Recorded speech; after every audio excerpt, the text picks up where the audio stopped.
Right right right right.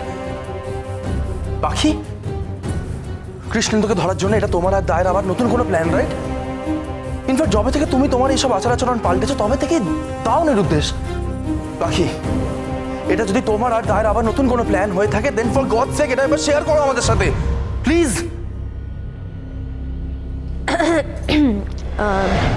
Listen,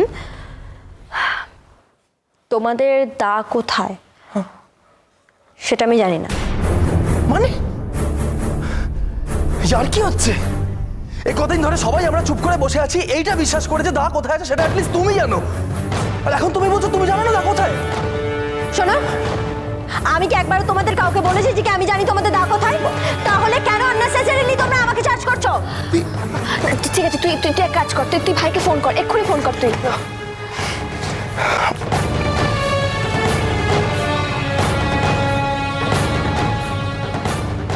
দায়ের phone তো এখনো সুইচ অফ। দি সর্বনাশ, হাই, এবার কি হবে তাহলে? তাহলে আমাদের কি পুলিশে খবর দিতে হবে?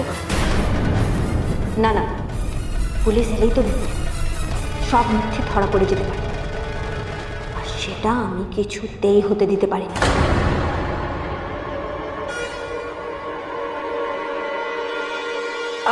শোনো, আমি বলছি পুলিশে খবর দেওয়ার কোনো দরকার নেই। তার কারণ আমার মনে হয় যদি একবার পুলিশে জানাজানি হয়ে যায় তাহলে তাদের থেকে মিডিয়ার লোকেরা জেনে যাবে, আর মিডিয়ার লোকেরা যদি জেনে যায় তাহলে অন্য রাইভালস এই সুযোগের সদ্ব্যবহার করার চেষ্টা করবে, ইনক্লুডিং কৃষ্ণেন্দু। তাই আমি বলছি এই স্টেপটা নিও না, এটা রিস্কি হয়ে যাবে। তাহলে কি করা যায় এখন?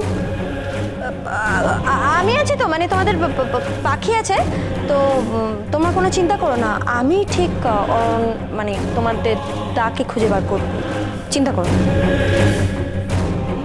আশ্চর্য,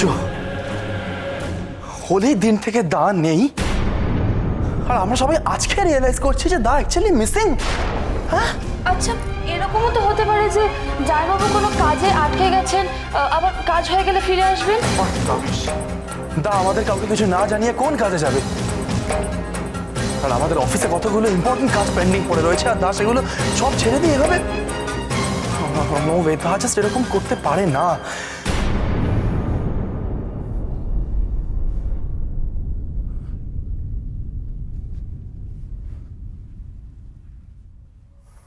পাখি, এত এত টেনশন করছো কেন তোমরা? আমি বলছি না কিছু হবে না, আমি বলছি তো যতক্ষণ আমি আছি ততক্ষণ তোমাদের দাঁড় কিচ্ছু হবে না, আমি খুঁজে বার করব। আর আমি তোমাদের প্রমিস করছি তোমাদের দাঁড় কিচ্ছু হবে না। আর হ্যাঁ, দিদিমাকে আর তোমাদের মাকে এই বিষয়ে কিছু বলো না, তারা বেকার বেকার টেনশন করবে, ঠিক আছে?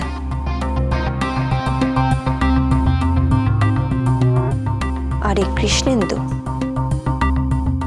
ওকে তো আমি দেখে নেব। কৃষ্ণেন্দু সেনগুপ্ত, তুমি তো জানো না তুমি কার সাথে লড়তে এসেছো, কিন্তু চিন্তার বিষয় এখন একটাই হয়ে দাঁড়াচ্ছে, অরণ্য সিংহ।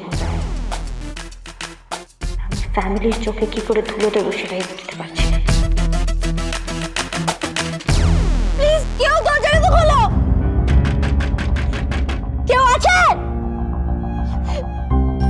কেউ দরজা খুলছে না, আমি এবার কি করবো? কেউ দরজাটা খোলো না প্লিজ। কি তুমি, তোমাকে তোমার ঘরে কে বন্ধ করে রেখেছে? আমি ওকে আটকে রেখেছিলাম। কিন্তু কেন ড্যাড? কারণ কাল রাতে তোমার ফোন থেকে ও কারোর সাথে কথা বলছিল, তোমার ফোন থেকে। ও নিজের বান্ধবীকে ফোন করছিল ড্যাড, যার জন্য তুমি ওকে এই ঘরে আটকে রেখেছো। কেন, কি অপরাধ করেছো? সে কৈফিয়ত আমি তোমায় দেব না। আমি কি করছি না করছি সে ব্যাপারে তোমায় মাথা ঘামাতে হবে না। তুমি তোমার ফোন ওকে দিয়েছিলে কেন? তুমি জানো এর কনসিকুয়েন্সেস কি হতে পারে? তোমার ফোনের সূত্র ধরে আমার শত্রুরা এই অবধি পৌঁছে যেতে পারে। সে তো পারেই। এমন কাজ করো কেন ড্যাড, যার জন্যে সারাক্ষণ শত্রুদের টেনশন ভোগ করতে হয়? আর তাছাড়া এত শত্রু বানাও কেন? কে তুমি? কে অধিকার আছে তোমার আমায় প্রশ্ন করার? অনেক কষ্ট করে এই জায়গাটা আজ আমি তৈরি করেছি। এই এত বড় সাম্রাজ্য আমায় চালাতে হয় অনেক কষ্ট করে, সেটা সবাই পারে না। পারবে তুমি? ক্ষমতা আছে তোমার, পারবে না তুমি? আমি আমার এই সাম্রাজ্য কাল তোমার হাতে তুলে দিচ্ছি, চালাও তুমি এই সাম্রাজ্য। থ্যাংক ইউ ড্যাড, বাট আমার কোনো ইচ্ছে নেই তোমার এই। ক্ষমতা নেই ড্যাড, কথা বলবে না তুমি আমার মুখের উপর। আরে তুই যা বললি কোথায় একটা যাবি, তা এখনো গেলি না কেন? যা। অদ্ভুত পরিবার তো এটা, কার যে কার সাথে কি সম্পর্ক আছে কিছু বোঝাই যাচ্ছে না। না না না, এদের সাথে পাঙ্গা নিয়ে কোনো লাভ নেই। আমাকে যেটা করতে হবে, এদের বিশ্বাস অর্জন করতে হবে, কারণ এদের চোখে ধুলো দিয়ে এইখান থেকে পালানোটা কোনো মতেই সম্ভব নয়। প্রথমে এদের বিশ্বাস অর্জন করব, আর তারপর এখান থেকে পালানোর ফন্দিটা আঁটতে হবে। এমন কাজ করতে হবে যাতে এরা নিজের থেকে আমাকে এখান থেকে পালাতে দেয়। তোমার পুজো হয়ে গেছে হ্যাঁ হয়ে গেছে। তো যাও, তৈরি হয় না। যাচ্ছি, কিন্তু যাবার আগে তোমার এই ছেলে সম্পর্কে স্পষ্ট করে একটা কথা বলে যাচ্ছি। তোমার এই ছেলে শুনুন, আমি একটা কথা বলি, অনেক হয়েছে। আমার জন্য আর আপনাদের কোনো ঝগড়া করতে হবে না।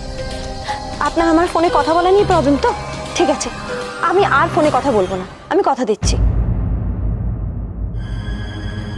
আচ্ছা, আমি আপনাকে বলেছিলাম না যে আমি রান্না করতে পারবো না? আমি এখন বলছি, আমি এখন রান্না করতে পারবো। আমি আজকেই রান্না করবো।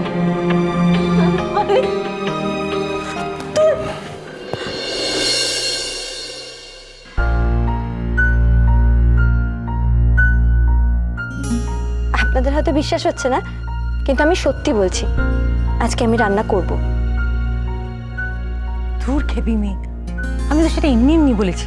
তুই আবার রান্না করবি কি? তুই কবে রান্না করতে শিখলি? শোনো খুশি, তুমি আগে এক কাপ চা করে দেখাও, তারপর না হয় ভাববো যে তোমার রান্নার খাবার খাবো কি খাবো না। আই, কেন ইয়ার কি করছিস ওর সঙ্গে? ও ইচ্ছে করে একটা ভালো কাজ করতে চাইছে, আর তুই। মা, তুমি আবার এটা বলো না যে আমাকে বিশ্বাস করতে হবে যে খুশি রান্না করবে। মা, আসলে আমার মনে ছিল না, আমার আজ উপোস, এবার আমি আর কিছু খাবো না। বলছিলাম যে আমার ঘরে চা পাঠিয়ে দিও। আমি বলছি, আপনি বিশ্বাস করুন, আমি সত্যি রান্না করতে পারবো।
মাউথ ওয়াশ, তার সাথে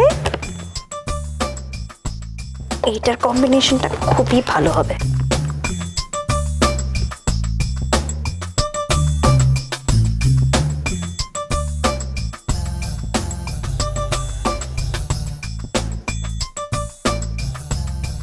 দাঁত পুরো চকচক করবে। এইবার মুখটাকে একটু চকচকে করে দেওয়া যাক।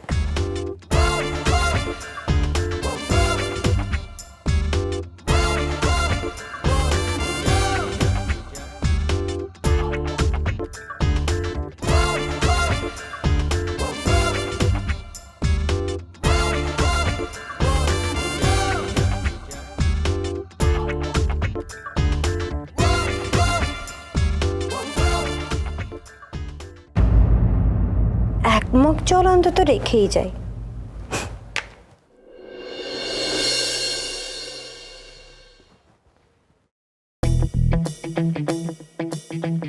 বেচারা এরপর তো আর জলই পাবে না।